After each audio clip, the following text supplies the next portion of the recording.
Max ಟ್ರೇಲರಲ್ಲಿ ಏನೂ ಬಿಟ್ಟು ಕೊಡದೇ ಇದ್ದರೂ ಕೂಡ ಕಿಚ್ಚ ಸುದೀಪ್ ಅವರು ತಮ್ಮ ಅಭಿಮಾನಿಗಳಿಗೆ 2.5 ವರ್ಷಗಳ ನಿರೀಕ್ಷೆಯನ್ನು ಇವತ್ತು ಅವರ ಮ್ಯಾಕ್ಸ್ ಚಿತ್ರದ ಮೂಲಕ ಈಡೇರಿಸಿದ್ದಾರೆ.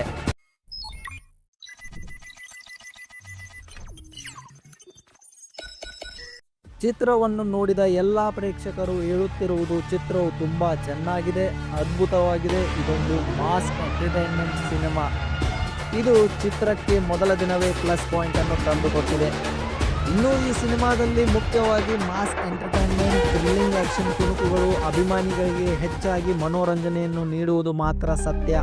ಇದೊಂದು ಸುದೀಪ್ ಅವರ ಚಿಕ್ಕ ಬಜೆಟ್ ಸಿನಿಮಾ ಆದರೂ ಕೂಡ ಅಭಿಮಾನಿಗಳ ನಿರೀಕ್ಷೆಗೆ ಮೀರಿ ದೊಡ್ಡ ಬಜೆಟ್ ಮೂವಿ ಕೊಡದೇ ಇರುವಷ್ಟು ಎಂಟರ್ಟೈನ್ಮೆಂಟ್ ಅನ್ನ ನೀಡುತ್ತದೆ.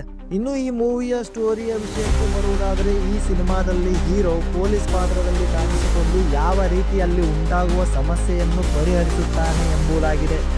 ಈ ಸಿನಿಮಾದ ಪಾಸಿಟಿವ್ ಪಾಯಿಂಟ್ಸ್ ಬಗ್ಗೆ ಹೇಳುವುದಾದರೆ, ಮೊದಲನೆಯದಾಗಿ ಈ ಸಿನಿಮಾವು ಮೊದಲೇ ತಿಳಿಸಿದಂಥ ಒಂದು ಮೀಡಿಯಂ ಬಜೆಟ್ ಸಿನಿಮಾ. ಹೀಗಾಗಿ ಇದು ಮೀಡಿಯಂ ಬಜೆಟ್ ಆದರೂ ಕೂಡ ಯಾವ ರೀತಿ ಹೈ ಬಜೆಟ್ ಸಿನಿಮಾದವರು ಕೊಡದಷ್ಟು ಎಂಟರ್ಟೈನ್ಮೆಂಟ್ ಅನ್ನ ಕಿಚ್ಚ ಅವರು ತಮ್ಮ ಅಭಿಮಾನಿಗಳಿಗೆ ತಮ್ಮ ಸಸ್ಪೆನ್ಸ್, ಟ್ವಿಸ್ಟ್ ಹಾಗೂ ಟರ್ನ್ಸ್ ಮೂಲಕ ಈ ಚಿತ್ರದಲ್ಲಿ ನೀಡಿದ್ದಾರೆ.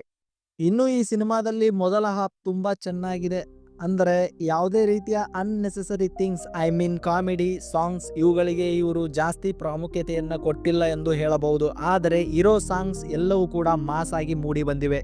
ಅದೇ ರೀತಿ ಸೆಕೆಂಡ್ ಹಾಫ್ ಅಲ್ಲಿ ಸ್ವಲ್ಪ ಮಾಸ್ ಆಕ್ಷನ್, ಹೊಡಿ ಬಡಿ ಜಾಸ್ತಿ ಇರುವುದರಿಂದ ಮಾಸ್ ಆಡಿಯನ್ಸ್ಗೆ ತುಂಬಾ ಇಷ್ಟವಾಗುತ್ತೆ ಈ ಒಂದು ಸಿನಿಮಾ. ಹಾಗೆ ಚಿತ್ರದ ನೆಗೆಟಿವ್ ಪಾಯಿಂಟ್ಸ್ಗೆ ಬರೋದಾದ್ರೆ, ಈ ಸಿನಿಮಾದಲ್ಲಿ first of all negative points ಅಂತ ಏನೂ ಇಲ್ಲ. ಸುಮ್ಮನೆ ನೋಡೋದಾದ್ರೆ ಸೆಕೆಂಡ್ ಹಾಫ್ ಅಲ್ಲಿ ಇನ್ನೂ ಫ್ಯಾಮಿಲಿ ಆಡಿಯನ್ಸ್ಗೆ ನೋಡೋ ತರ ಒತ್ತು ನೀಡಬೇಕಾಗಿತ್ತು ಅಷ್ಟೇ.